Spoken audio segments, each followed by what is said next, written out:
ಮೆದುಳು ಜ್ವರದಿಂದ ಬಳಲುತ್ತಿದ್ದ ಯುವಕ ಸಾವನ್ನಪ್ಪಿರುವ ಘಟನೆ ಬೆಳ್ತಂಗಡಿಯಲ್ಲಿ ನಡೆದಿದೆ. ಕಿಲ್ಲೂರು ರಾಗಿಕುಮೇರು ಮನೆ ನಿವಾಸಿ 34 ವರ್ಷದ ಶಶಿರಾಜ್ ಪೂಜಾರಿ ಮೃತ ಯುವಕ.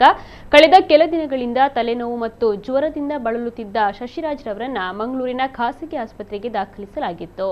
ಜ್ವರ ಕಡಿಮೆಯಾಗದಾಗ ತೀವ್ರ ನಿಗಾ ಘಟಕದಲ್ಲಿ ಚಿಕಿತ್ಸೆ ಮುಂದುವರಿಸಲಾಗಿತ್ತು. ಆದರೆ ಚಿಕಿತ್ಸೆಗೆ ಸ್ಪಂದಿಸದೆ ಇಂದು ಬೆಳಗಿನ ಜಾವ ಅವರು ನಿಧನರಾಗಿದ್ದಾರೆ ಎಂದು ತಿಳಿದು ಬಂದಿದೆ.